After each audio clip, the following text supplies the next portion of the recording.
A Seccional São Paulo da Ordem dos Advogados do Brasil, por sua Comissão de Estudos da Legislação em Empreendedorismo Criativo e Startups, tem a honra de apresentar o webinar Panorama do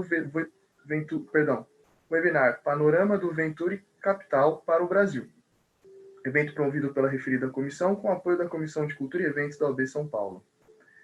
Informamos que este evento compactua com os Objetivos de Desenvolvimento Sustentável, impacto firmado entre a OAB e a ONU. Com a palavra, senhoras e senhores, a nossa ilustre doutora Fernanda Rubio Machado Raposo de Carvalho, presidente da Comissão de Startups da OAB São Paulo. Obrigada, Thiago. Estou rindo pelo tamanho do meu nome, gente, porque é normal e as pessoas fiquem muito tempo falando ele. Mas quero agradecer a todos pela presença, em nome da comissão. Agradecer meu secretário maravilhoso, Matheus Cavalcante, secretário aqui geral da Comissão de Startups de São Paulo, nosso vice, Eduardo também, doutor Eduardo, que não está aqui, mas que nos auxilia aí com todas esses eventos, com todas as nossas atividades e valores, e principalmente agradecer hoje a nossa convidada de honra, Júlia Figueiredo, que é diretora da área de startups do Silicon Valley Bank aqui para a América Latina. Ela vai falar um pouquinho aí para a gente sobre esse cenário de Venture Capital. Vamos falar aí sobre investimentos, a gente que gosta tanto de falar sobre investimentos, já falamos sobre internacionalização de startups, investimento em startups, vamos falar sobre legal design no ano que vem, ou no ano que vem, na semana que vem. Estamos aí no finalzinho já dos nossos eventos, mas a gente ainda tem esse e o próximo, e depois um encontro com os membros da comissão. Então, vamos aproveitar, muito conteúdo, estamos fechando em grandíssimo estilo. Vou passar a palavra para o Matheus agora, dar umas palavrinhas para apresentar a Júlia também, para a gente começar nosso evento. Muito obrigada pela presença de todos. Fernanda, minha gratidão mais uma vez, é sempre um prazer poder estar aqui representando a OAB, a nossa comissão tão amada, né? Enfim, e sempre ter você como presidente, o Eduardo como vice, essa comissão aqui é sempre, coisas muito boas acontecem quando a gente se une, então é sempre muito bom estarmos aqui reunidos. Minha gratidão também à Júlia. Júlia, é um presente poder receber você aqui hoje. A gente já tive a oportunidade, pessoal, de assistir a Júlia enquanto eu estive no Vale do Silício, e aí pelo brilhantismo dela, a gente não pôde deixar de convidar ela para poder estar aqui com a gente hoje, e eu fiquei muito feliz que ela aceitou o convite, e que vocês vão poder perceber naturalmente o quanto a Júlia tem, enfim, um excelente conteúdo. Júlia, que é brasileira, ela vai contar para vocês depois também um pouco, enfim, um pouquinho da jornada dela, e aqui deixo a minha gratidão registrada, Júlia, a você, ao Silicon Valley Bank, que permitiu também que você estivesse aqui com a gente hoje. Então, a noite é sua, por favor, fique à vontade e vamos juntos. Obrigada, Matheus, obrigada, Fernanda, obrigada à OAB pelo convite e por todo mundo que está aqui assistindo a gente hoje. Como o Matheus e a Fernanda falaram, meu nome é Júlia Figueiredo, eu sou diretora do Startup Banking, que é a área de startups no Silicon Valley Bank. Eu fico aqui em São Francisco, na Califórnia, então já é noite aí para vocês, mas aqui ainda são 2 horas da tarde. E tá um frio de 6 graus lá fora, congelando. Então eu vou falar um pouquinho do banco, não sei, né, quem está vendo a gente se já conhece um pouco do banco, então eu vou dar um overview no que o Silicon Valley Bank faz e como a gente trabalha com startups e fundos, e depois vou dar um panorama do que a gente está vendo de Venture Capital no Brasil. Já tem quase 10 anos que eu moro fora, então meu português às vezes está um pouco devagar, eu falo umas palavras em inglês, então já peço perdão por isso. E eu gosto de fazer mais uma conversa, então se vocês puderem mandar as perguntas, não sei se é no chat ou no Q&A, pode me interromper e eu posso ir respondendo ao longo da apresentação. Então eu vou dividir minha tela aqui.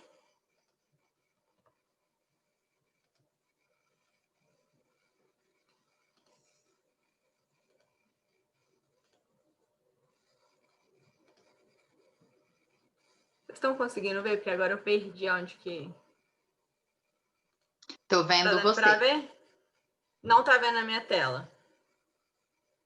Não, agora eu tô te vendo.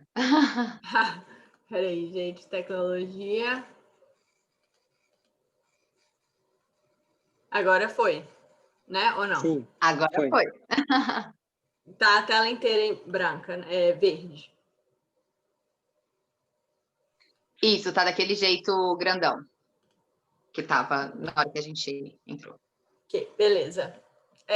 Então, gente, o Silicon Valley Bank é um banco de 37 anos, né? Que foi fundado aqui em Santa Clara, no Vale do Silício, por empreendedores para empreendedores. Então, a ideia dos fundadores do Silicon Valley Bank era de emprestar dinheiro para startup de tecnologia lá em 1983. E até hoje a gente só trabalha com startups de tecnologia e fundos de venture capital que estejam investindo em tecnologia. Então, a nossa missão é ser o banco da economia de inovação.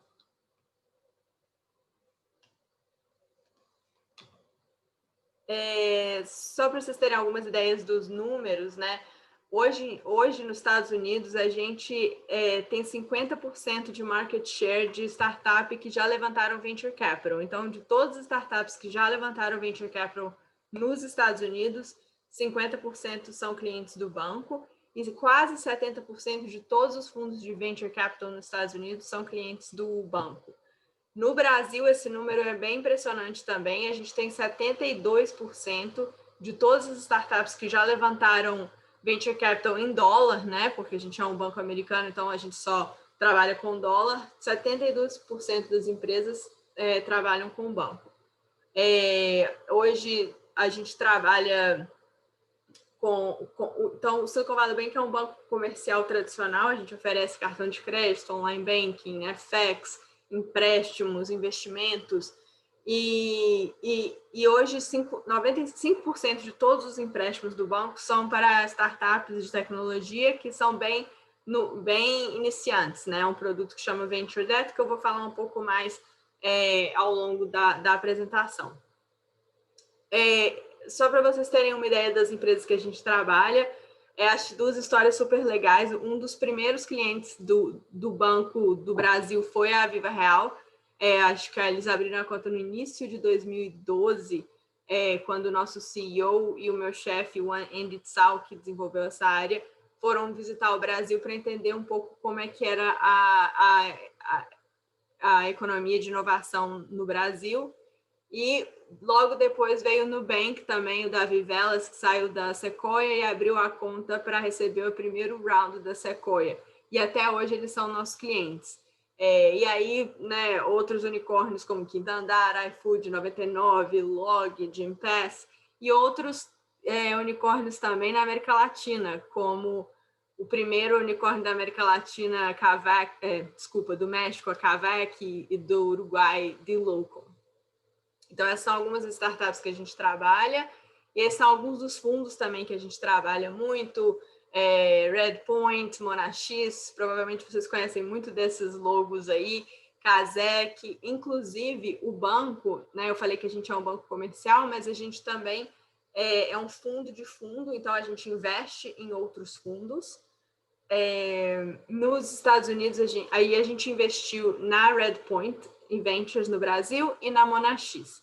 E aí, por enquanto, a gente parou de fazer investimento em fundos na América Latina, mas só para vocês terem uma ideia, nos Estados Unidos a gente investe 20%, é um fundo de 1,2 bilhões de dólares, 20% é completamente alocado na Sequoia Capital, que é o maior, né, o melhor fundo do mundo, por se dizer, e os 15%, e depois os 70%, nos 15%, a gente chama eles de Access Constraint Managers, são fundos que mesmo que tenha uma família grande com capital para investir, não consegue acessar esse fundo mais. Esses fundos já praticamente estão fechados para o resto da vida. Então, o banco conseguiu alocação nesses fundos, que são Accel, Bessemer, Andreessen. Então, esses fundos, os top 15 dos Estados Unidos. E no Brasil e na América Latina, a gente trabalha com algum desses fundos mais conhecidos também, Canary, Mindset, Bossa Nova, Maya Capital, e etc. Então, eu queria falar um pouco da perspectiva de... e Matheus e Fernanda, eu não estou vendo as perguntas, então se tiver alguma aí, vocês me avisam. Pode Pode deixar. deixar. A gente está aqui de olho. Tá. Então, assim, eu esqueci de colocar um gráfico aqui, mas só para vocês terem ideia de comparação, o ano passado, em 2019, foram investidos nos Estados Unidos 137 bilhões de dólares em venture capital.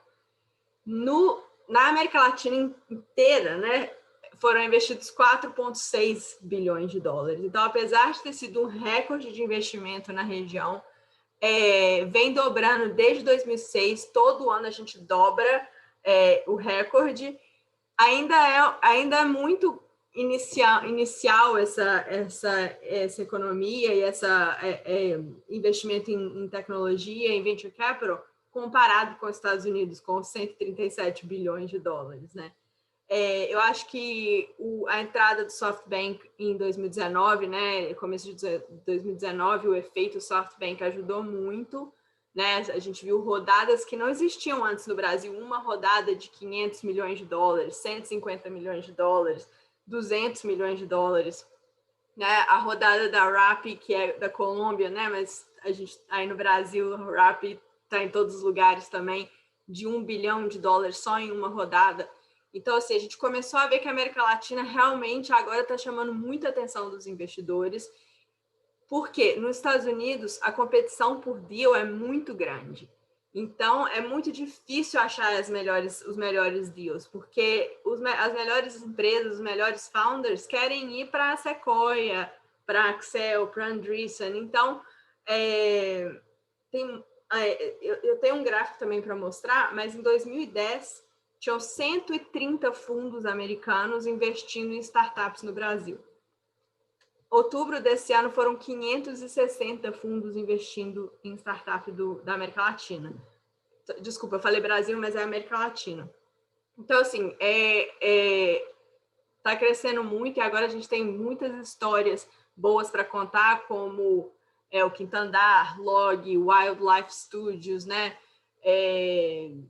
Nubank e IPOs e saídas como XP, como Stone, como PagSeguro e 99, e agora com esses founders também sendo repeat founders, né? Então, Paulo Veras, por exemplo, e o Brian da Viva Real tiveram saídas e agora criando novas startups. Então, esse ciclo é muito positivo para a economia de inovação no Brasil e na América Latina. Aqui a gente pode ver a distribuição em termos de deals, né, de deals na América Latina. O Brasil ficou com 50% de todos os deals, mas o engraçado é que esse número está caindo, porque a primeira vez que eu vi esse gráfico eram 62%, depois 55% e agora 50%. Então, assim, o Brasil ainda e vai continuar sendo, na minha opinião, a maior potência da América Latina, mas o México e a Colômbia estão aprendendo rápido e estão vindo bem atrás com força, assim, né? Acho que talvez o Brasil, como foi o primeiro, assim, da América Latina, a curva de aprendizado foi um pouco maior e o México e a Colômbia estão vindo atrás com tudo, né? O Brasil não tem um deal de uma startup que levantou 1 bilhão em uma rodada só, por exemplo. Então, os números da Colômbia estão um pouco... como é que se fala? Skewed, puxados lá.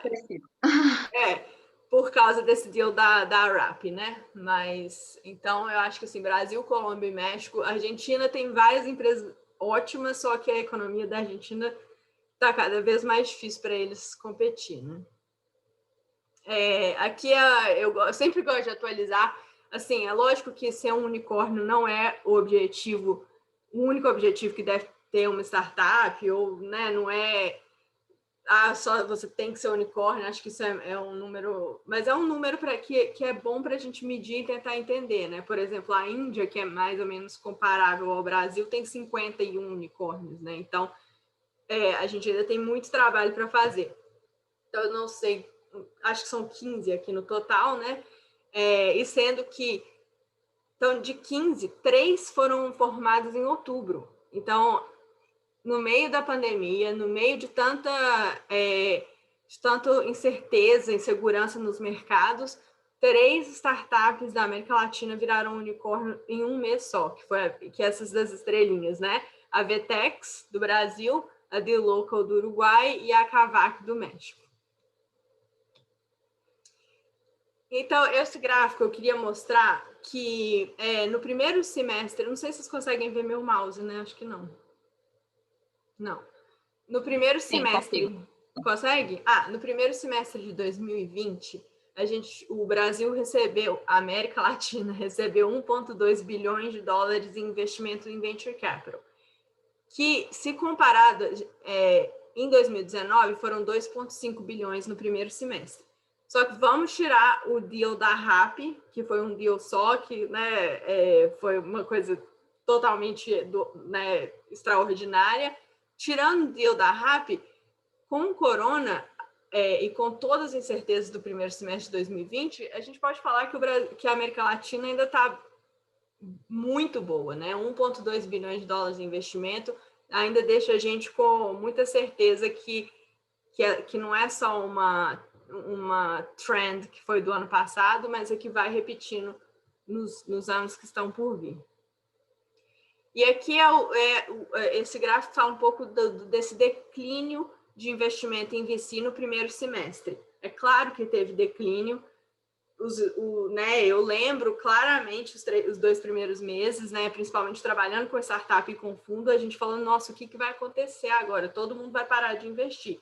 E muitos dos fundos que a gente conversa pararam de investir realmente, tiraram o pé do acelerador para salvar as empresas que o corona atingiu negativamente ou melhorar, ajudar a contratar as empresas, né? Porque os fund managers, eles tinham esses 2 problemas ao mesmo tempo. Algumas empresas do portfólio completamente afundando e outras empresas explodindo, como o iFood, né?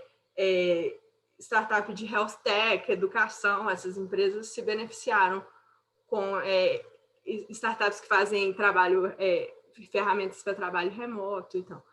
Mas, se você comparar o declínio com Estados Unidos, Alemanha, United Kingdom e Canadá, a América Latina está bem ali no meio. Então, ainda é uma medida importante, né, de ver que a gente está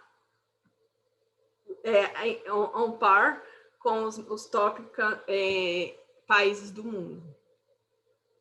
Uma outra coisa muito positiva agora do primeiro semestre de 2020 é que os fundos, apesar deles não terem investidos, eles conseguiram levantar muito dinheiro. Então, comparado com o primeiro semestre de 2019, arredondar aqui, foi 3 vezes mais, né? 4 vezes mais em 2020 com o corona. Então, assim, o dry powder, né, que a gente chama, que eu até escrevi um artigo sobre isso, posso mandar para vocês, até talvez colocar aqui no chat se quiserem. Meu pai me ligou e falou, o que é dry powder? O dry powder é o excesso de dinheiro, né, que os fundos têm em caixa, prontos para investir, e, né, e os fundos têm esses 10 anos de maturidade. Então, os fundos que estão na América Latina, investindo na América Latina, tem 7,5 bilhões de dólares prontos para investir. Então, assim, eu acho que a gente vai chegar a um nível de 2019, né? Porque a gente tem que tirar aquele deal da Rappi, e ainda vai sobrar dry powder para 2021. Isso eu falei brevemente no começo, só mostrando aqui que em 2010, 55% dos fundos que estavam investindo na América Latina eram dos Estados Unidos. Esse número agora é 70%, né? Então, 70% dos fundos que investem em Venture Capital na América Latina vem dos Estados Unidos, 18% são os fundos, né, locais, Monax e Redpoint da vida, e 12% vem de outros lugares, Europa, Austrália, China, e assim por aí vai. Eu acho que era isso. Eu queria abrir para, se a gente puder, né, ter mais uma conversa, se vocês tiverem alguma pergunta. Deixar meu contato. Por favor. Júlia, eu quero o artigo, com certeza, para a gente compartilhar, não só com as pessoas que estão aqui, mas com os membros da comissão. Então, depois, se você preferir mandar por e-mail também, fica totalmente à vontade. Uhum. E Vou pegar um ponto que eu estava pensando, quando você falou das health techs, porque aqui no Brasil, né, não na América Latina toda, mas aqui no Brasil, muitas atividades elas ainda eram proibidas. Por exemplo, a consulta virtual. Tinham várias especialidades que a gente não podia ter essa consulta virtual. Ou, por exemplo, tinha que passar por uma nutricionista. Eu sei que você podia atender, mas você tinha que primeiro fazer uma consulta com o nutricionista presencial e depois poder fazer o virtual. E mesmo quando você fazia virtual, por exemplo, psicólogos, psiquiatras, enfim, mesmo quando você fazia virtual, a gente tinha um problema muito grande com a receita, porque receitas também não podiam ser enviadas. Então, as health techs que a gente tinha aqui, elas basicamente ficavam impedidas de trabalhar, por exemplo, doutor consulta, doctoralha, enfim, algumas outras, elas ficavam impedidas de crescer, ou seja, de conseguir até mostrar que conseguiria uma tração aqui no Brasil forte, pelo menos aqui no Brasil primeiro, porque realmente a regulamentação não permitia, assim, a lei não permitia. Então, elas foram contra, foram contra, e aí pausaram no momento, e assim, querendo ou não, né, a pandemia foi um baque aí para o mundo inteiro, né, foi essa coisa horrorosa, mas ela trouxe uma evolução de tecnologia aí para a nossa regulamentação também, que foi muito benéfica, porque hoje a gente vê inovação em várias áreas, por exemplo, das health techs, que a gente não tinha antes. Então, esse crescimento, pelo menos aqui, né, lógico, o Brasil representa aí a maior parte dos investimentos da América Latina, mas eu acho que esse investimento ainda deve ser maior ainda nesse tipo de empresa, nessas empresas que já estavam querendo crescer ou que em outros países já estavam bem desenvolvidas e pessoas investindo e elas crescendo muito e que aqui a gente não podia ter. Você já teve vocês já tiveram alguma visão sobre isso daqui do Brasil, de não poder investir em certas startups por falta da regulamentação? Ou enfim, já estava no mapa de vocês que isso não ia acontecer por um tempo e vocês não buscavam também startups aqui assim? Você sabe me dizer como que funciona isso por aí? Esse olhar? Vamos lá. Eu só quero comentar um pouco dessa questão das health techs, da legislação, de não poder mandar a receita. Assim, eu acredito muito numa frase que a gente fala muito aqui no banco, que é adversity drives innovation, né? Então, toda vez que tem adversidade, ela traz inovação com ela. Em 2008, quando teve o Global Financial Crisis, que foi péssimo para os Estados Unidos, mas nesse ano foram quando praticamente todos os unicórnios que tem hoje nos Estados Unidos foram criados nessa época, né? Airbnb, Uber, sei lá, eu também tenho uma apresentação para isso que eu posso mandar. Tem um slide que mostra exatamente as startups que nasceram nessa época. E foi o maior desemprego dos Estados Unidos, 14% de desempregado, e aí aumentou em 40% o número de company formation, aberturas de novas empresas no mesmo ano. Então, assim, é muito difícil, dói, e o pior do corona é também a questão, né, pessoal, pessoas perdendo as famílias, né, parentes e amigos, né? Então, é diferente nesse sentido do que a de 2008, mas tem essa similaridade da economia.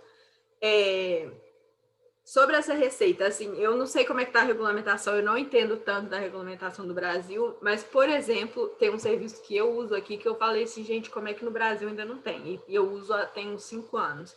Você vai no médico, ele não só manda a receita online, você nem vê a receita, como ele fala para qual farmácia que você quer a sua receita. Aí você fala, eu quero a da Drogaria São Paulo, da esquina lá da Paulista. E aí você chega lá e você fala, meu nome é Júlia Figueiredo, meu telefone é tal, e eles te dão o seu remédio.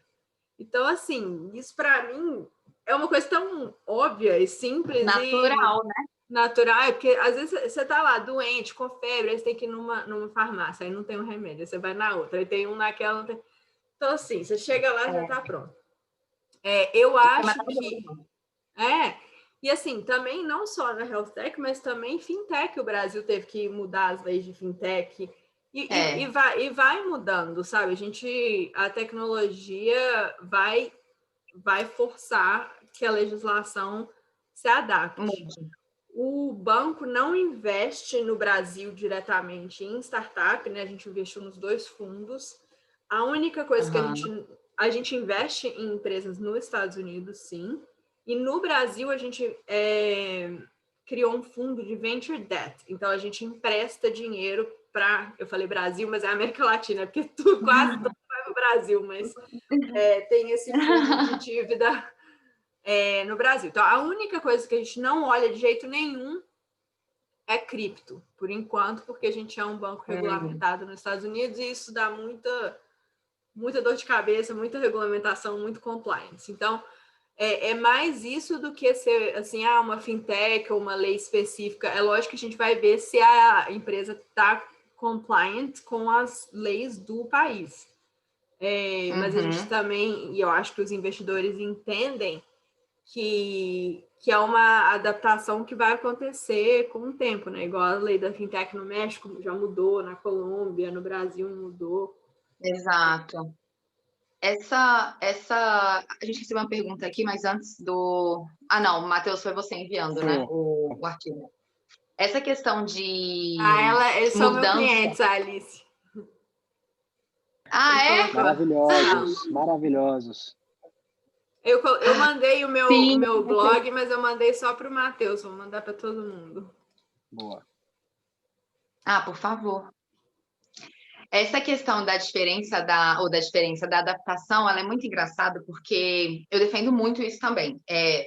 Tanto trabalhando com startups e para startups, como sendo empreendedora, né? Como sendo dona, founder de uma startup. Porque a gente até estava conversando um pouquinho aqui antes de abrir, né, o bate-papo, de abrir o evento, que é muito complicado, porque assim como várias áreas, por exemplo, na própria advocacia, a gente já teve aqui, inclusive, uma conversa com o Gabriel, que o Matheus conduziu, sobre Legal Tech, falando sobre essas questões de tecnologia e inovação. Gabriel da Lint?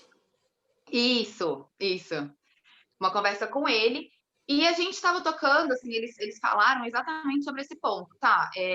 Às vezes, se você não se arrisca e se você não vai para o mercado e você não mostra que talvez, quer dizer, que talvez não, que 99% das vezes você consegue entregar, aliado com a tecnologia, uma coisa mais rápida, uma coisa melhor, uma coisa previsível, enfim, em várias áreas diferentes, você fica parado e você fica ali na sua zona que não é nem de conforto, é uma zona de espera, né? Porque você fica vivendo daquele jeito, que nem você falou, há 5 anos isso para você é super normal.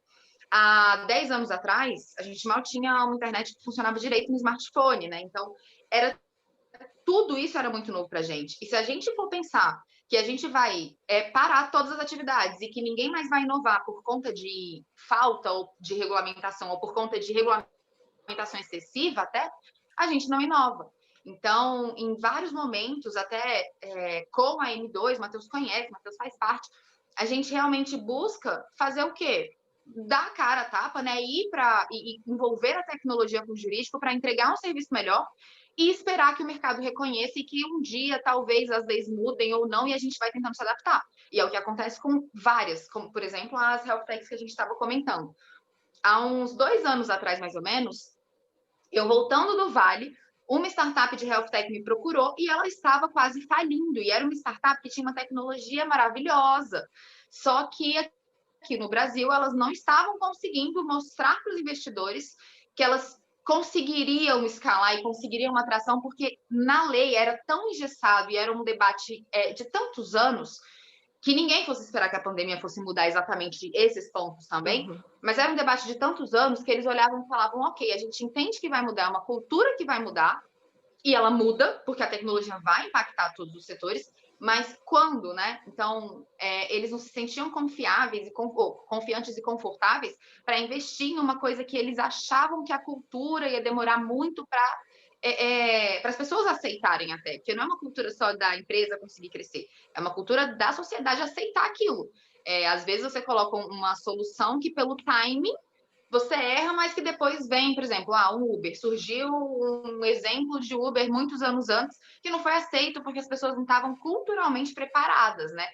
Então, esse panorama é muito legal, e quando a gente junta ainda com a pandemia, a gente vê a evolução muito grande que a gente está tendo de startups e de inovação, de gente querendo fazer diferente em várias áreas e tendo um pouco mais de liberdade agora. E aí a gente está tendo aqui no Brasil também uma discussão sobre o marco legal que está, graças a Deus, facilitando e reconhecendo as startups, porque até hoje a gente não tinha nada que falasse o que é, por exemplo, uma startup em questões em termos jurídicos, ou que regulamentasse qualquer atuação de investimento em startups. A não ser a lei do investidor anjo, que também, me desculpa, mas para mim não funciona no Brasil, porque coloca...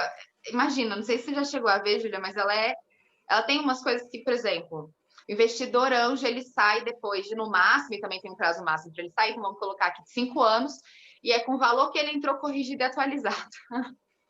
Então, quando a gente está falando de investimento, isso fica até engraçado, porque a gente sabe quais são os objetivos, né, dos investidores ao estar numa startup. Então, a gente ainda tem muito a avançar por aqui, mas excelente ver assim, a visão dos bancos e ver que o Brasil está aí sendo um país realmente na América Latina que está representando a inovação e que está gerando e movimentando esse dinheiro. Então, excelente, adorei. Nunca tinha visto essa apresentação. Matheus já tinha me falado dela várias vezes, mas nunca tinha visto, então realmente estou surpresa, porque a gente que vive aqui, vê as startups lutando, a gente sabe que tem muito investimento, mas muitas vezes a gente acha que a grama do vizinho está sempre melhor do que a nossa, principalmente quando a gente fala de crescimento de startups. E ver o Brasil nessa posição me alegrou e me dá mais confiança ainda para continuar trabalhando com essas empresas e, assim, deixando o nosso legado aqui de que é possível, né? E que a gente também ajuda a fazer isso ser possível. Matheus, tem alguma pergunta que enviaram, algum comentário? Não, ainda não, mas eu aqui estou super tendo várias aqui enquanto vocês estão falando. É que é muito interessante. Eu estava até numa outra palestra agora há pouco, com o pessoal da ESA do Rio Grande do Sul. Aqui a gente estava comentando justamente sobre isso, Júlia, sobre as diferenças, né, do ecossistema brasileiro para aquilo que a gente encontra no Vale do Silício, e que existe justamente uma estrutura jurídica, né, cultural também, do governo local, no estado da Califórnia, para promover todas essas possibilidades. Aqui no Brasil a gente ainda tem uma estrutura um pouco mais engessada e a gente está caminhando ainda a passos um pouco pequenos, né, nesse sentido.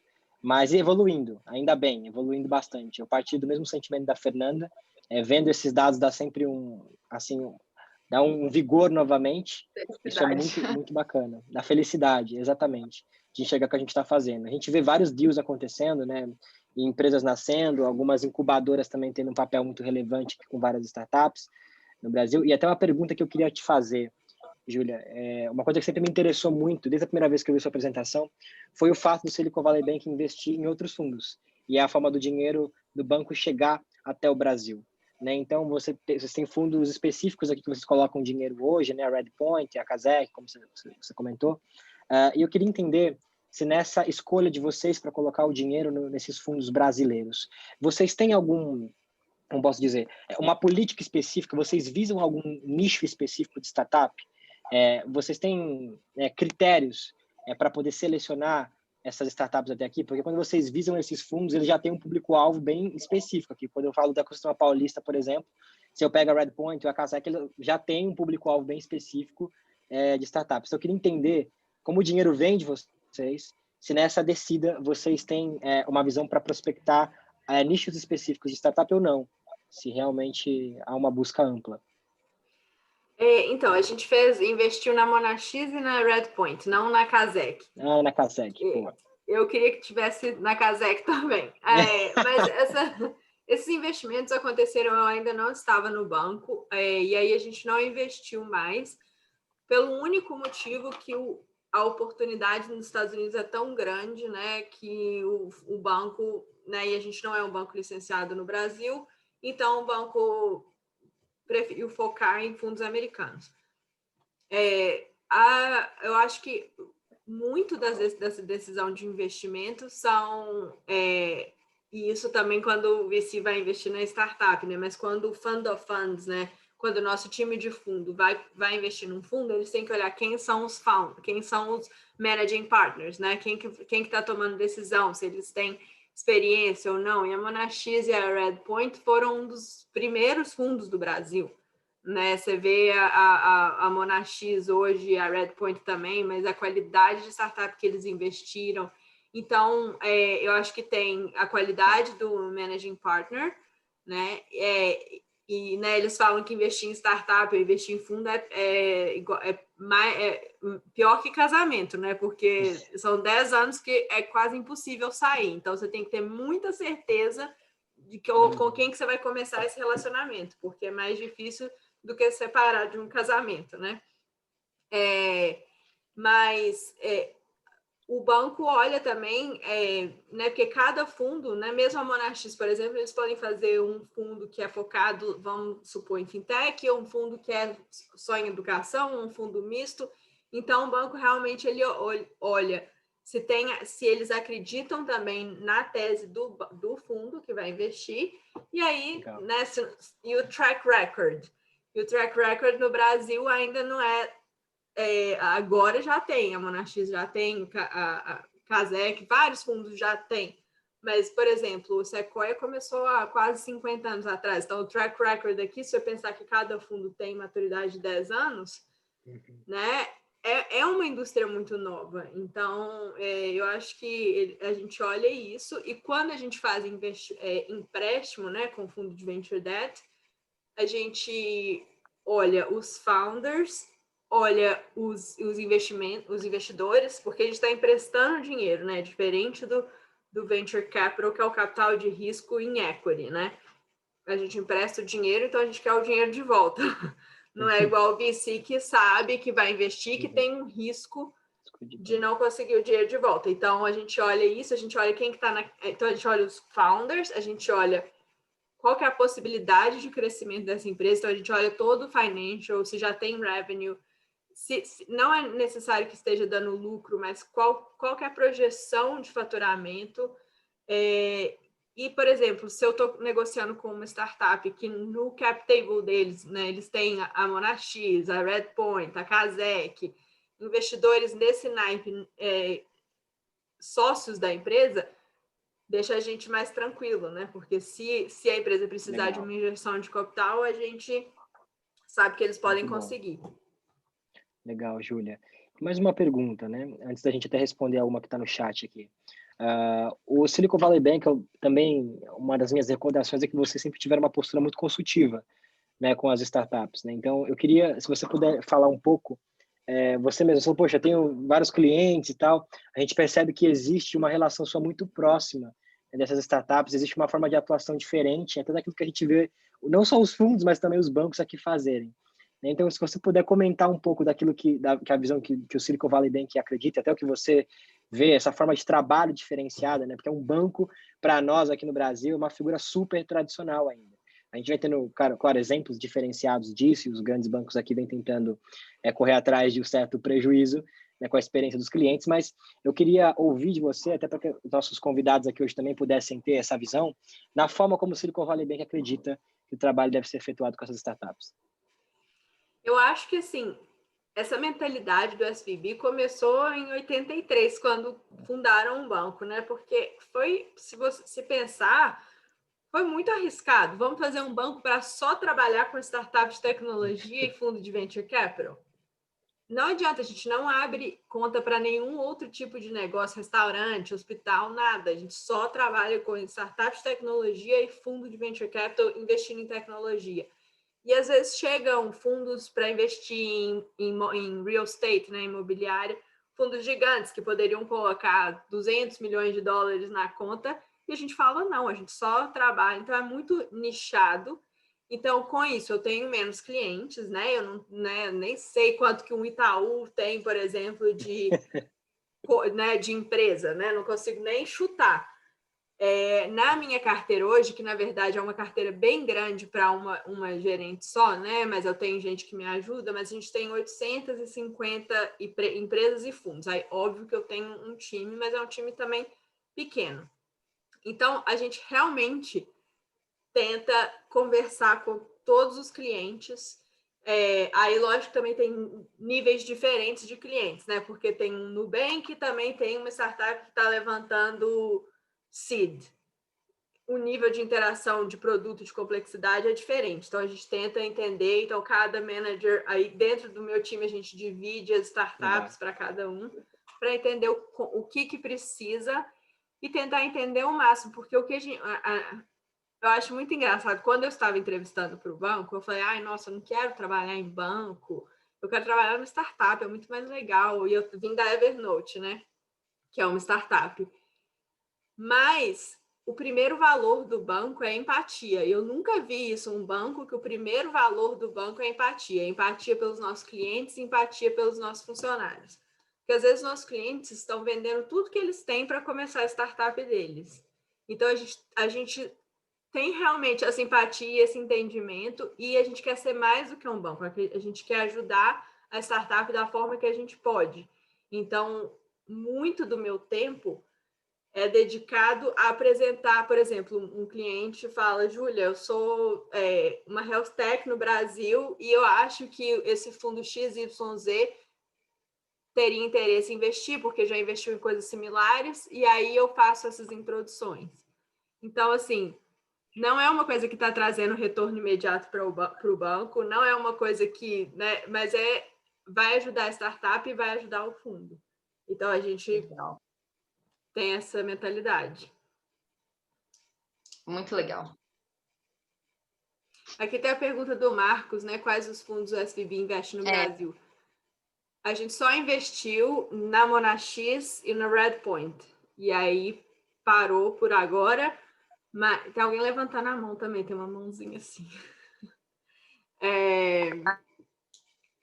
Mas eu converso muito com o presidente do SVB Capital, que é o fundo, e eu quero conseguir investir mais. Então, é uma luta aqui de cada dia, levantando a bandeira do Brasil, mas eu acho que a gente consegue, talvez no próximo fundo. Só tem você de brasileira? Na minha equipe, sim. E aí eu descobri há pouco tempo, porque a gente está com uma campanha muito forte dentro do Banco de Diversidade e Inclusão, e eu sou parte do board de Diversidade e Inclusão do banco.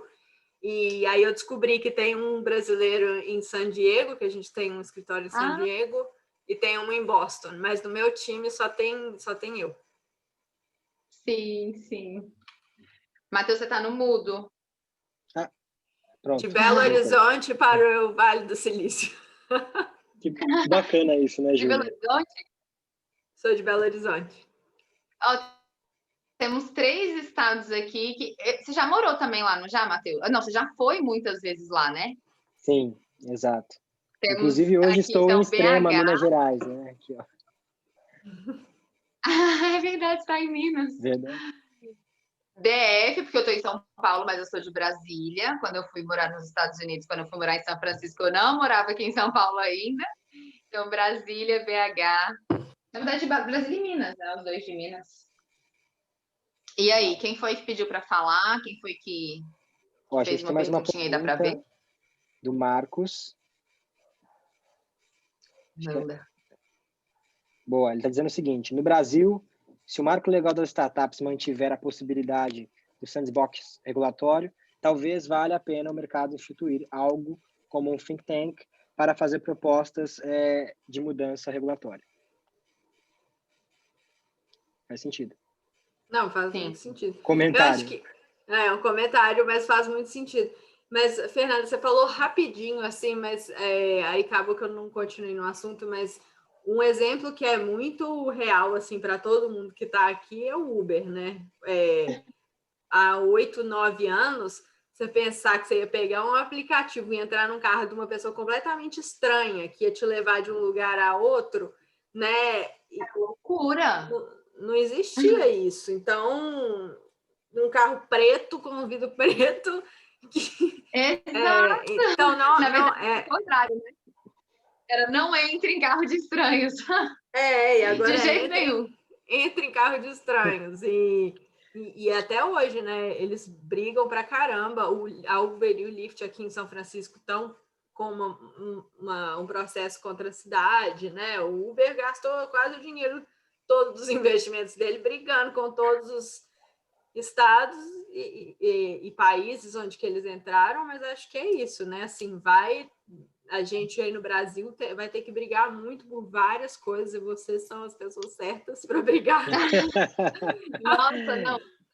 A cada decisão que vinha, quando reconhecia vínculo trabalhista, era uma lágrima. Aliás, muitas lágrimas. Assim, gente, vou desistir da vida. Não é possível que o Brasil está assim.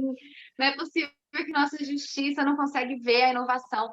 Mas é aquela coisa. Eu acho que hoje a gente tem muita gente que já entendeu e brigando por essa inovação, para essa inovação acontecer também. Então, o nosso cenário ele está mais favorável, ele está cada dia melhor, mas a gente ainda tem sim, enfim, burocracias que a gente não consegue acelerar, ou coisas que estão indo devagar demais, né, para o que a gente queria.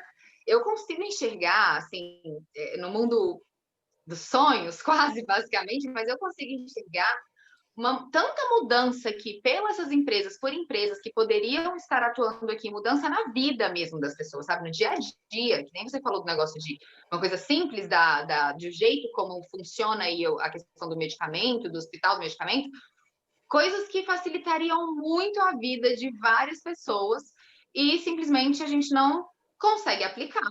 Então, uma coisa que eu não sei como é que tá ainda, porque tem, né, 10 anos que eu tô aqui, mas assim, uma coisa que eu ficava possuída era ir no cartório. Eu tenho que ir no cartório para provar que a minha assinatura é essa e ficar lá. Eu falo, gente, não é possível. E aqui não tem isso. É tudo DocuSign ou qualquer que seja o provedor, né? Mas você não. É muito raro você ter que. Eu nunca, em 10 anos, eu nunca tive que ir num lugar e pegar um stamp para provar que sou eu, né? E isso para mim. Aqui a gente está brigando. Agora eu né, tenho amigo que é dono de cartório que deve estar querendo me matar se eu ouvir eu falando. Com certeza. A gente teve até uma evolução aqui, né, Matheus? Com empresas que conseguem hoje facilitar muitas coisas do cartório, mas por que elas existem? Porque o cartório é tão burocrático que abriu brecha para que empresas que conseguissem emitir certidões ou coisas assim mais simples, não é nem isso, de Isso, entrando mudo por algum motivo. Travou, Fernanda. Aí voltou? Mas até para essa certidão digital, você tem que ir lá fazer certidão. Não, é um absurdo, gente. Aqui eu também acho complicado, principalmente depois de morar fora. Mas a gente está na luta, né? A gente está aqui para isso, para brigar com quem for, para brigar com o Estado e instituições, e, enfim, realmente conseguir fazer valer aí a tecnologia. Mas adorei, gente, adorei. Boa, mandou aqui. Adorei nosso bate-papo. Por mim, eu ficava aqui ainda. Ixi, Matheus sabe. Eu gosto de falar tanto sobre isso. Eu tenho muita reunião ainda, porque ainda não são nem 3 horas da tarde aqui. Não, se dependesse de mim, era a noite inteira e a sua tarde inteira, mas acho que não tem mais perguntas, mas se tiver aí, o Matheus também pode me interromper, claro. Mas, Júlia, quero te agradecer demais, assim, muito, muito prazer. Na verdade, quero te agradecer em dobro, porque eu não te conhecia também, foi o Matheus que nos apresentou e fez essa ligação. Então, adorei te ouvir, quero conversar mais com você, saber mais do banco, te convidar, sinta-se convidada sempre para vir aqui na comissão da OAB de São Paulo, não só na comissão, na Câmara também, para a gente falar de empreendedorismo na Câmara, represento a OAB na Câmara Municipal daqui, na Associação Brasileira de Advogados, enfim, acho que a gente tem muito que conversar ainda, você tem muito para falar para essas pessoas aqui, mostrar esses dados, para que outras pessoas também sintam essa... na verdade, eu fiquei muito feliz. A sensação que eu estou saindo daqui é de esperança, juro para você, porque a gente sabe as coisas que acontecem, a gente vê os dias acontecendo, mas quando a gente escuta de alguém de dentro, assim, e vê a importância e como o Brasil está sendo valorizado, né? Tá tendo investimento, a gente está crescendo e, como você falou, cada vez que eu olho esse gráfico está melhor ainda. Então, vamos continuar. Obrigada por se disponibilizar, vir aqui falar sobre isso. É uma instituição tão importante, né? Uma instituição tão forte no ramo das startups. A gente aqui em São Paulo, capital financeira, acho que escutar isso, né? Ver esse movimento que está acontecendo é assim, demais. E não é sempre que a gente tem a oportunidade de trazer esse conhecimento. Então, assim, muito obrigada. E, Matheus, a palavra é sua. E obrigada por fazer essa conexão e trazer a Júlia para essa apresentação aqui, esse evento maravilhoso que a gente teve. Obrigada a vocês. Tomara que a próxima vez a gente possa fazer ao vivo, né? Ah, tomara! Exatamente. Tomara mesmo. Pessoal, muito obrigado por tudo, Júlia. Só reforço as palavras da Fernanda. É um presente ter você aqui com a gente. Seja sempre bem-vinda. Bom, a casa é sua. Muito obrigado. Muito obrigada. Boa noite. Boa noite, Boa noite, gente. Tchau, tchau. Tchau. Até mais.